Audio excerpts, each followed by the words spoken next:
G'day World Wide Web, Lou Dub with the world's most best Melbourne Cup Preview. The only place where you get to see the colours the horses will be wearing, the colour of the horse. I hope you don't pick your Melbourne Cup runner by that method, but before we get into the 24 horse runner by runner preview, here is a quick look at the field and their respective odds.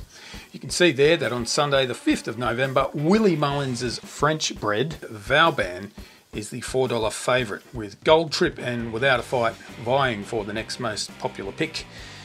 I look now at the weather, and according to AccuWeather, we're in for some dry weather and most likely a good 4 or even good 3 track on Tuesday. We've been very lucky through spring. All the lead-up races have been on similarly good ground, so no excuses for the form students. Now, before we get started, just a bit of info. The dashed or dotted lines on the form there, they signify a spell. And the different coloured fonts for the races simply signify if the horse was on good ground, soft ground or heavy, etc, etc.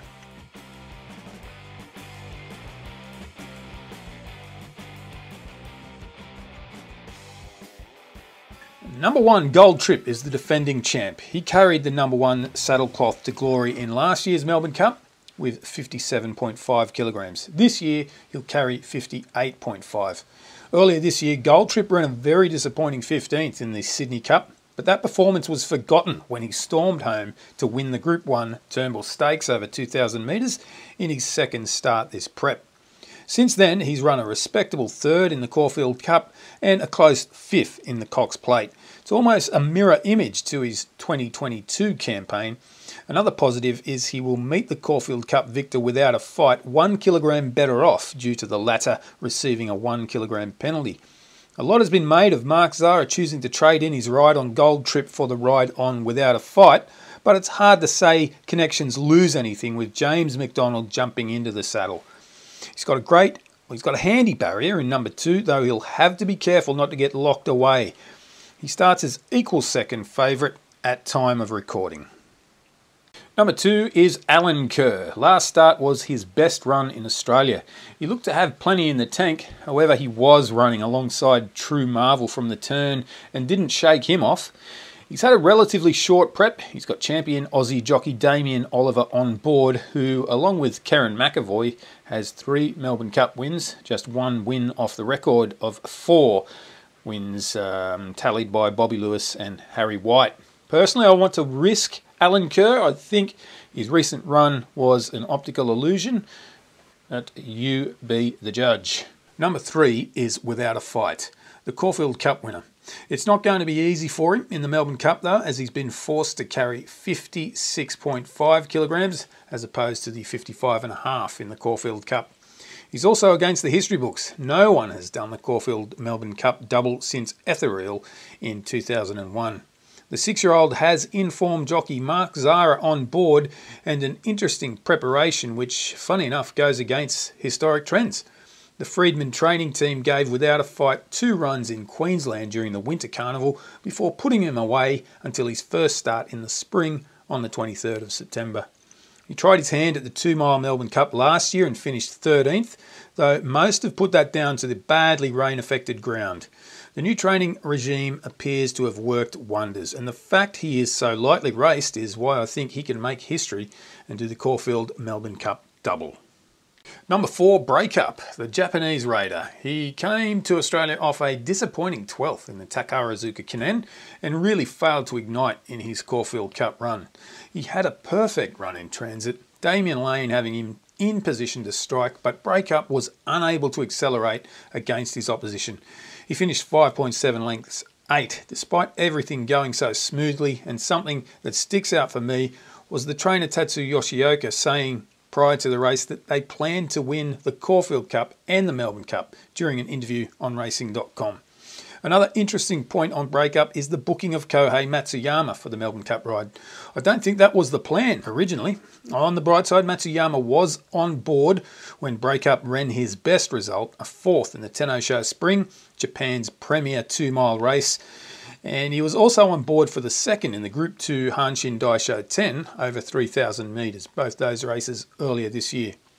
Prior to the disappointing Caulfield Cup run, I said that Breakup should do better in the Melbourne Cup. He will need for a really stern pace to be put into the race for him to challenge for victory. Number 5, Valban is the favourite, trained by Irishman Willie Mullins. Valban became a big deal when he won the Copper Horse Handicap at Royal Ascot by 7 lengths. In that race, he beat the subsequent Ebor Handicap winner Absurde by said 7 lengths, and another Melbourne Cup runner, Felons, by 12 lengths. Felons came out and ran a close second to Hamish in the Group 3 Silver Cup in his next start. So he was in red-hot form back in June.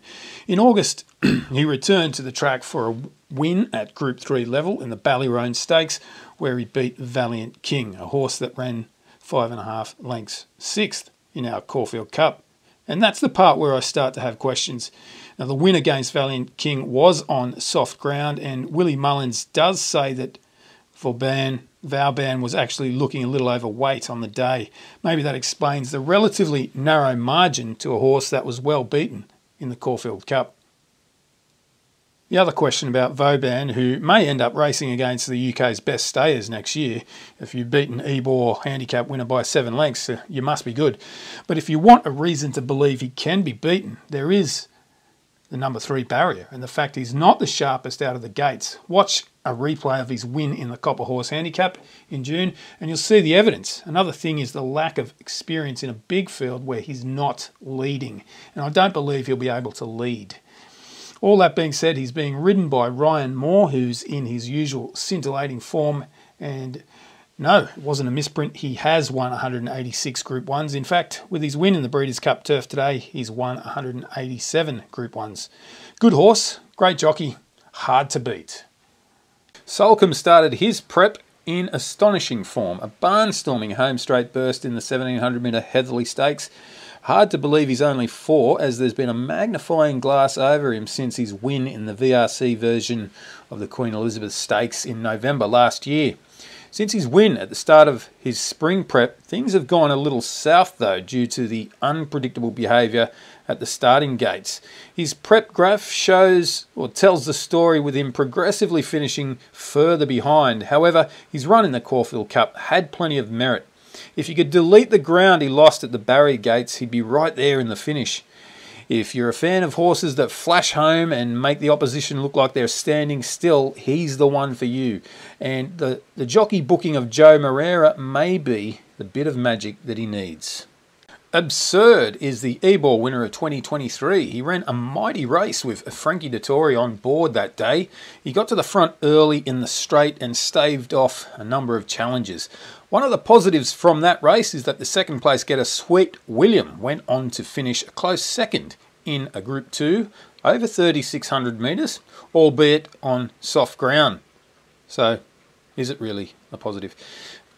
You be the judge. His graph is very up and down, but he has only been with trainer Willie Mullins for those 4 starts that are on the screen. And Willie Mullins, you have to love him. He's been close a number of times. He did bring over some duds, one of them being Stratum Albion, but he went close with Max Dynamite, so he's not always right. I do recommend watching a video on Willie Mullins, actually. It's called Willie Mullins, My Melbourne Cup Team, and I'll have a link to that in the video description. In the video, he talks about Valban, Absurde, and he also gives you a bit of a Melbourne Cup history lesson. He respects our humble 2-mile handicap. Right You Are is number 8. Another Mar and Eustace runner. He's had a 4-race prep building in distance. He looked okay in the Underwood over 1,800 metres, then put in a really poor run, 7.8 lengths 11th in the 2,000 metre Turnbull Stakes. He's had a number of jockeys on him and gets another new one on Melbourne Cup Day in John Allen. The positive news is his last start 5th in the Caulfield Cup, where he got back to where we expected him to be. His graph just illuminates one question I have though. His Caulfield Cup run was one where nothing really went wrong. He took up a position early with little effort, yet still faded in the straight. This will be his first run over 2 miles. Given he's only had 4 runs this prep, maybe I'm being hard on him for his Caulfield Cup run. Number 9, Val Declair, the old boy. He's been a little unlucky with barrier 19, though he'll usually run midfield or worse. And it's worth noting that when he won the Melbourne Cup in 2019, he raced on pace, leading down the straight for the first time before handing up to Twilight Payment. So he's pretty versatile in terms of race pattern. Billy Egan is the jockey. He's ridden Val Declair a number of times, including his last start second in the Moonee Valley Gold Cup. His graph looks good, progressively closer through rising distances. A light preparation, a weight drop, and a fondness for firm ground that we're expected to get on Tuesday. He's a fighting chance of a minor placing. Cleveland is number 10. He's got a terrible barrier, the first of the two Chris Lee's runners. Cleveland really shocked me with that classy win in the Moonee Valley Gold Cup. Prior to that, he'd been one of those Northern Hemisphere imports with a lot of raps and a boom around him, but he had failed to deliver. His last two runs have had plenty of merit though, with him running a tough 2.7 lengths second in the ATC St Ledger midway through October. In that race he challenged the leader from about 900 metres out, and they got into a two-horse war down the home straight before he eventually faded. Now his win in the Moonee Valley Gold Cup, it has to be respected. He beat a lot of his Melbourne Cup opposition, though Val and Declair are getting more help from the handicapper, and jockey James McDonald is not riding Cleveland in the Cup. Number 11 is Ashrun. Just a light 3-run prep for Ashrun. He had a forced holiday of 2.5 years due to the fast horse's curse, a tendon injury. He's got 3-time Melbourne Cup winning jockey Karen McAvoy on board and a ridiculously light weight of 51.5 kilos. I'm seeing a lot of positives for Ashrun. Only 3 runs since 2020. Logically, there's plenty of upside. I can imagine the Ma and Eustace training team being very careful not to burden the horse with intense training early on, as tendon injuries are notorious for being a reoccurring issue. So again, that's more reason to believe he'll improve off his last start second in the Geelong Cup. This fella could be the blowout place getter, or even, dare I say it, the shock winner. After last year's 6th in the Melbourne Cup, he returned to the track in February and was put away after just 1 start. He's relatively fresh coming into the Melbourne Cup, with his prep commencing on the 19th of August and his 4th start being on October the 14th. He has progressively got closer and closer to the winner, with his last start being a 2.2 length 4th in the Group 2 Herbert Power over 1.5 miles. He's not without hope of a minor placing, as he gets in lighter than last year, carrying 51.5 kilos. That's 1.5 kilos less than 2022. Number 13 is Okita Sushi. Early this year, the 5-year-old won 2 races on the all-weather track at Dundalk Island. When he returned to the turf in the Group 3 Levmos Stakes, he finished 3 lengths back. Next up, he won an open handicap at the Royal Ascot Festival on good to firm ground over 2,400 metres. His next run at Group 3 level, he finished well beaten, 6.5 lengths back in the Irish St Ledger trial, after setting the pace on good ground. I was surprised they bothered bringing him out, as 6 lengths behind the Irish St Ledger trial winner is not that competitive in an Australian Group 1, and his Caulfield Cup failure was proof of that. Sheraz is number 14. The 6-year-old French gelding, he's been with Chris Waller since the spring of 2021. He managed to pick up a second in the 2-mile Sydney Cup of 2022. Note, that was on a heavy track. His spring campaign of 2022 was cut short due to a pelvis fracture though. He only returned to racing in September this year, but on the positive side, his last start was his best run this prep. He drew barrier 22, but of all runners to draw wide, he's probably the least affected, as he tends to settle at the rear third of the field. Number 15 is Lastotchka, the recently arrived French import, now in the hands of Aussie trainers Mick Price and Michael Kent Jr. She's run in some good quality staying races in France for some relatively close minor placings. Her form actually looks very similar to that of Finch when he first arrived from France and ran 4th in the Melbourne Cup of 2018. She's a 4-year-old mare, lightly raced. Her last start was a win over 3,100 metres at Group 3 level. She has to be a chance, and you have to, at the very least, include her in any trifectas or first fours. Watch out for Lastotchka. By the way, if you click on the video description here, you'll find a link to a video of her 4 starts in France earlier this year. Number 16, Magical Lagoon. She's a 4-year-old mare from the Northern Hemisphere. She was actually the winner of the Irish Oaks in July of 2022. Her next 2 starts, she failed miserably, and by February of 2023, she was running barrier trials for Chris Waller here in Oz.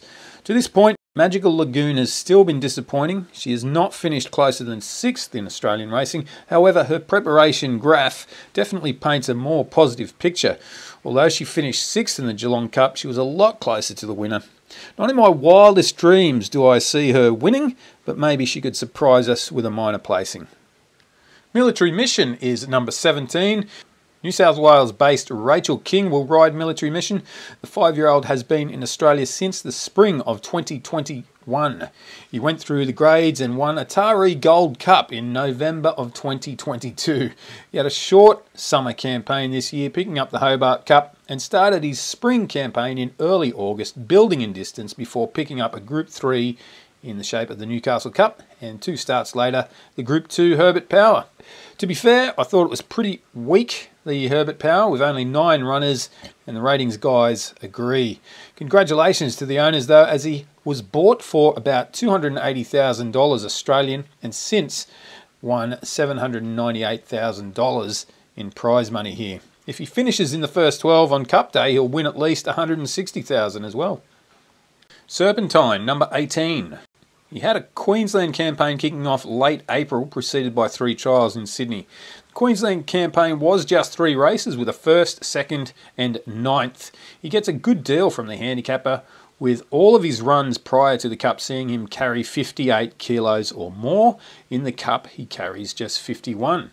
He'll race somewhere close to the pace and has Melbourne Cup winning jockey Jai McNeil on board. And if you remember like I do, McNeil won his Melbourne Cup on frontrunner Twilight Payment, so a similar role. His graph looks strong, never far away, and should show improvement with a light preparation to date. 19, Virtuous Circle. He appeared to be unlucky in the Bart Cummings when finishing 3.6 lengths 10th. He returned just over 2 weeks later on a similar track over a similar distance and failed without excuse in the Geelong Cup. It will be a massive form turnaround if he can get near a place. Well, more Felons, number 20, who raced as scriptwriter in the UK and Ireland, ran an eye-catching 5th in the Geelong Cup on the 25th of October. He will drop a further 4.5 kilos for his run in the Melbourne Cup. However, 2 of his near rivals, Ashran and Magical Lagoon, dropped similar amounts. If you go back to his last run in the UK, he was an unlucky 8th in the Ebor, and prior to that, he was a gritty 2nd in the Group 3 Silver Cup. Jamie Kerr is on board. So far, she's struggled to find her best form, but over the weekend, she did have a win at Flemington. Not without hope, this horse. Number 21 is Future History. He won his way into the Melbourne Cup with a win in the Group 3 Bart Cummings in early October. He's had 6 runs this prep, with his first 3 runs over shorter distances and well spaced out. After his Bart Cummings win, he ran a close 3rd in the Group 2 Moonee Valley Gold Cup over a similar distance and drops 6 kilograms from that run. He'll be piloted by Holly Doyle, the UK's best female jockey. And he's going to be somewhere near the lead or the leader, and I think he's a good chance of a minor placing. Number 22 is the much-hyped Interpretation. He scraped into the Melbourne Cup with a win in the Bendigo Cup and some forced withdrawals. He did catch plenty of attention with his 9th in the Group 3 Bart Cummings, where he was making up a lot of ground late. Then he came out and won that Bendigo Cup over a similar distance, though against a somewhat weaker field. He will have to improve again to finish in the placings. A dud barrier won't help much either. Kalapour won his way into the Melbourne Cup in the last of the win-and-you're-in races, the Archer Stakes. The 6-year-old was a surprise leader in the small 7-horse field, and Damien Oliver rode him a treat, getting away with some cheeky 13-plus sectionals through the middle of the race. I'm not sure if he's going to be able to lead in the Melbourne Cup. He's had a good 6-run prep, and his graph is almost the ideal look, getting closer and closer since hitting those 1.5-mile races. Can he rise again over 2 miles? He gets a 6-kilogram weight drop from his Archer win, and young Zach Lloyd riding in his first Melbourne Cup.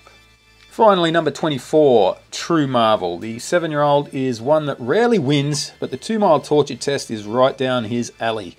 The further the race is, the better he gets. He's got a very light weight in 50 kilograms, and Queensland-based jockey Ben Thompson is trekking down for the ride. It's his first time on the horse. True Marvel's graph has a positive look about it, with his best run being his last start, 10th in the Moonee Valley Gold Cup. Don't forget he was 2nd in this year's Sydney Cup. But some warning, his best results have been on soft and heavy ground. Alright, a quick look at the track, Flemington Racecourse. The field of 24 will run about 1,000 metres before the first turn, giving plenty of time for runners to find a settling posse, but many a Melbourne Cup hope has been dashed before the first turn. Now we look at some tips from the experts. There's Ray Thomas from the Telegraph in Sydney, ex-jockey Michelle Payne, and Queensland journo Ben Dorries. And then you've got yours truly.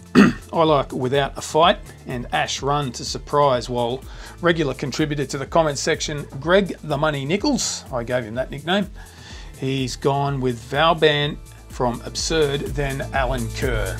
I hope that's made things a little clearer for you viewers. If you've got a different opinion, be sure to add it in the comments section. Good luck and good hunting.